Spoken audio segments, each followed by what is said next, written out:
All right, all right. What is up, folks? It is me, Mike Vanderpool, director, producer of the Heart of the Lions documentary film, and I'm here today to do a recap of yesterday's game against the Philadelphia Eagles, and also maybe to kick off a podcast series. I don't know what I'm actually going to do here. I've got a Facebook page, and I posted some videos, and things are going pretty well. So I figure people like to hear me talk, so I'm just going to keep talking. I'll keep this short and sweet. Y'all got wonderful people out there like Matt Derry and his Locked On Lions stuff. You've got all the other people, podcasters doing pretty amazing things. I just want to take this time to give my perspective on the game because I think I'm a little bit unique in that I don't know anything about football. I'm not going to have any special guests. I'm not going to do anything very exciting here. It's just going to be me kind of like post game celebrating, post game ranting, always thinking about what we've got going on. So I'll be in bed by then, Kevin. For those of you out there that know me and know Heart Alliance fan, you also know Kevin Lawson. Please go check out the Mancino's Pizza and Grinders in Saline. Kevin does a phenomenal job. Kevin is a big part of my fandom, and I'm really appreciative of him. I wish he was here tonight, but somebody's got to make the donuts. All right. So speaking of making the donuts, holy smokes, folks, what a freaking hole in my heart. Last night hurt. I have to admit, the whole day was a little kind of bummed out. I've been feeling a little congested and gross. And then all of a sudden, I'm watching Minnesota and they look a little decent for a while, but then they crap the bed at the end. Got the score going there for the Giants. They come out to an early lead, but they can't hold up in Green Bay. So we've got both NFC teams that were in contention with winning. That really put some pressure on us, I felt, and I really wanted to see the Lions win. I mean, last night would have been a huge victory for Lions. We would have kept pace with the Chicago. I can't believe I had to say that. We would have kept pace with the Chicago Bears, but we also would have kind of cemented that we were the real deal.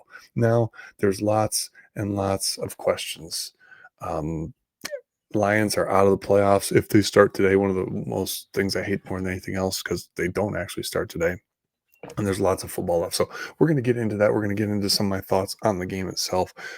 We're also going to say a happy birthday to my son. My son is the reason I'm even doing this. 10 years ago, he was born on November 17th. 3 weeks later, I shot this little clip of the movie Heart of the Lions fan. That became part of the introduction. And here we go. Here we go. 10 years later, I'm still talking about it, still living it. So was watching the game last night with my wife, and it might have been my energy. I'm going to apologize, folks. I was in a bad mood for the whole entire game from start to finish, so much so that she even noticed it, right? But I just think it was like something in the air. But how are we going to talk about this, right? You got to kind of come up with a shtick, right? You got all these people out there talking all these things, and I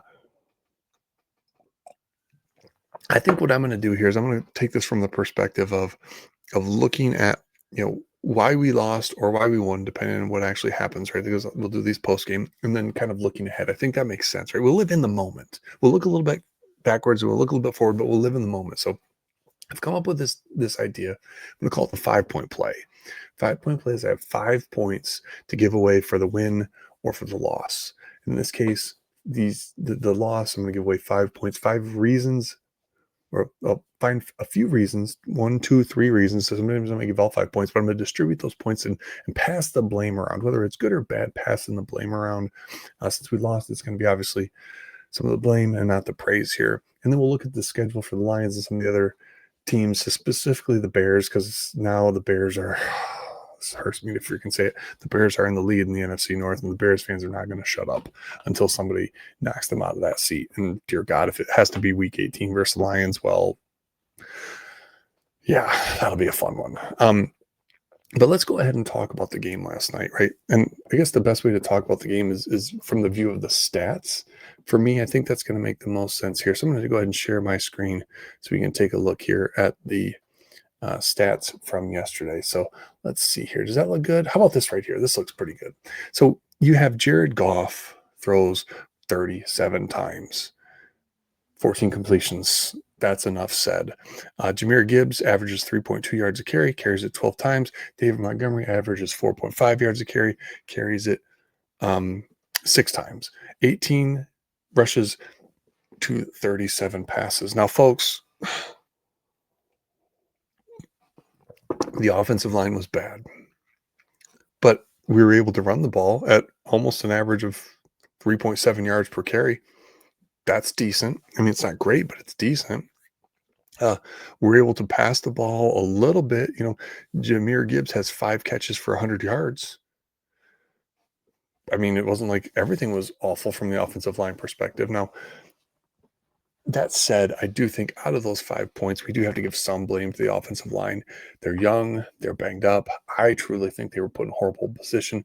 So I'm going to give 1 point to the offensive line, 1 point of blame to the offensive line. Could they have done better? Of course. But I think that they were put into a terrible, terrible, terrible position. Now, Jared Goff obviously deserves some of the blame. The what was he doing? Jump passes, falling backwards, everything else. Like, okay, Jared, you're the one who gets to check out of plays and read defenses and do some things. Like, what were you doing in order to put yourself into that type of position? Not only that, because I truly think that was more Dan Campbell than you, but dude, you were awful. This was your worst game. This was Jared Goff at his finest, throwing into the dirt, throwing into the clouds, throwing into the hands of other players, and really, really, really, Jared, when we needed you to step up, you kind of crapped the bed. And maybe you could use those gloves to wipe it up because they were definitely not helping you throw the ball. So, was it cold? Okay. Was the ball slippery? I guess. But at the end of the day, I would have loved to see you come out in the second half with those stupid gloves off and actually like do something. Now, that said, Jared, I think I got to give you 2 points, man. That was a horrible, horrible performance from Jared Goff.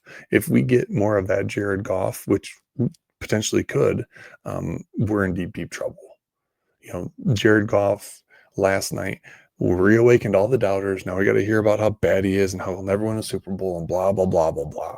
Just like we got to hear about Chicago, blah, blah, blah, blah, blah. Like, all we wanted yesterday was to not have to hear the freaking blah, blah, blah, blah, blah. And now here we are, blah, blah, blah.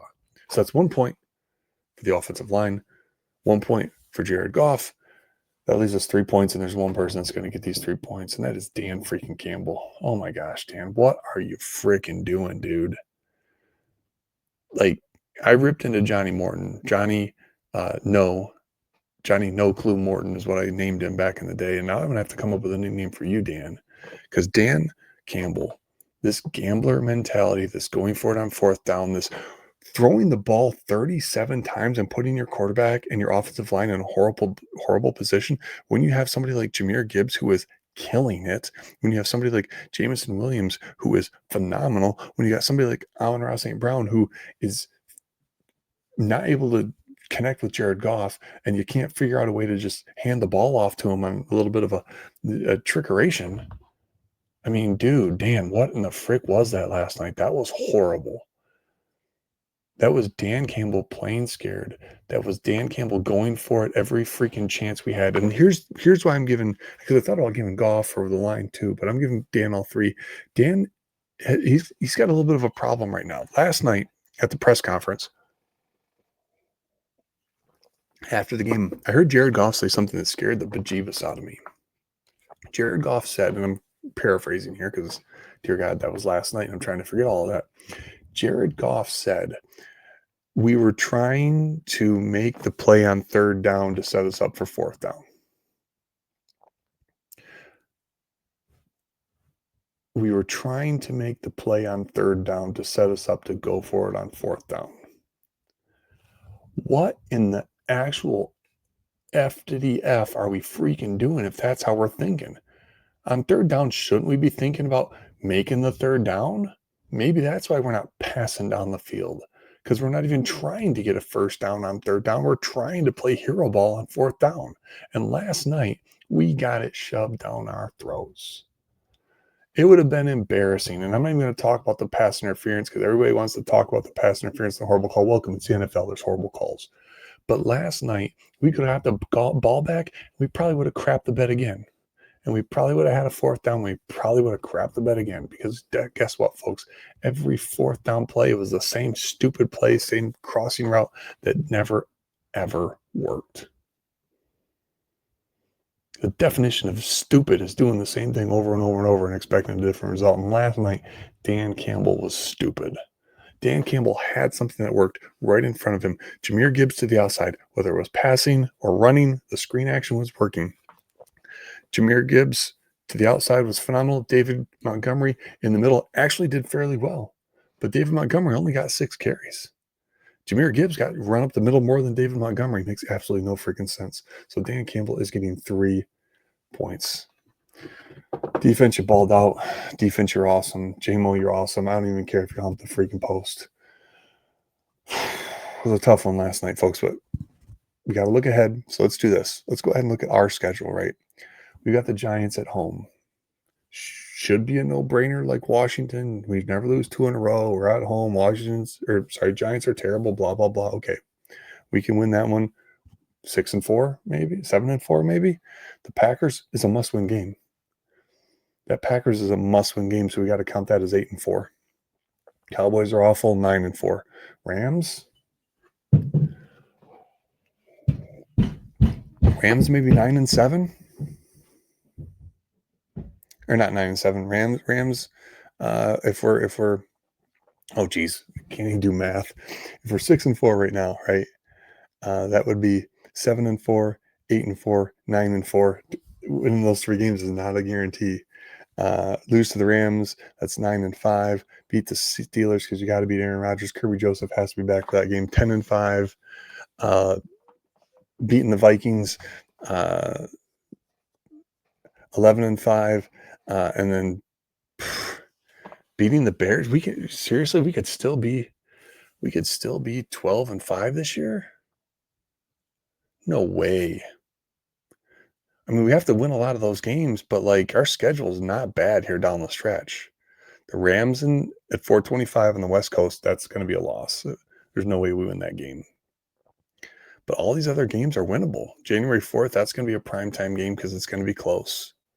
So I'm picking 12-5 right now for the Lions. Let's see where our Bears are at, because our Bears are 7-3 right now, I believe. Let's go. Let's do this. NFC standings first. So I'll make sure I'm doing the right thing, right? NFC standings. Here we go. Oh my goodness. NFC. Yeah. So we only lose one more and we're going to be 12-5. We're okay. Bears are 7-3. Bears are not going to beat the Steelers. That's 7-4. Bears are going to lose to the Eagles. That's 7-5. That's Bears versus the Packers. They'll split there, so that'll be 8-6. Browns, they'll beat the Browns 9-6.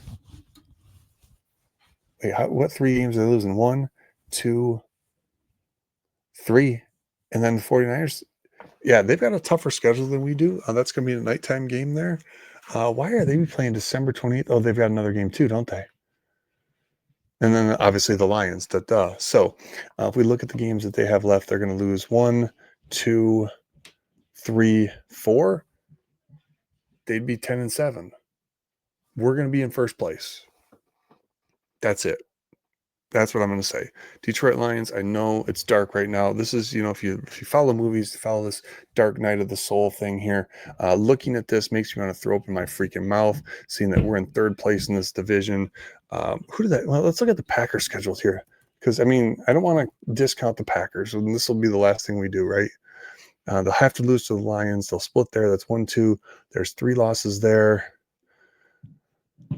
3 losses there. That's going to put them at, we can only lose one more game. We can only lose to the Rams. So, all right, folks, all is not lost. We can right the ship. Dan Campbell, you got to pull your head out of your ass. This gambler mentality, stop. Sometimes it's okay to fold pocket aces. Yeah, you heard me. Sometimes it's okay to fold pocket aces. Did you just see in the World Poker Tour this weekend? Somebody had pocket aces. The flop came 3 diamonds to a flush. Suited, obviously suited, but king and queen, I think, were in there. Maybe it might have been 3 to a royal flush. It was 3 to a royal flush. And then the freaking royal flush comes on the turn. This guy hits 4 aces and loses to a royal flush. Never should have been in the hand because out of the gate, the pair of aces, when you roll 3 freaking suited cards in the next on the flop, get the freak out. Get the freak out. So, Dan, learn to freaking hold them, learn to freaking fold them. You got to know when to walk away and you got to know when to run. And for the love of God, run freaking David Montgomery up the middle and run Jameer Gibbs to the outside. All right, folks, it's been me, Mike Vanderpool. If you like this, give me a like and subscribe. If you don't like this, I don't really care. Peace.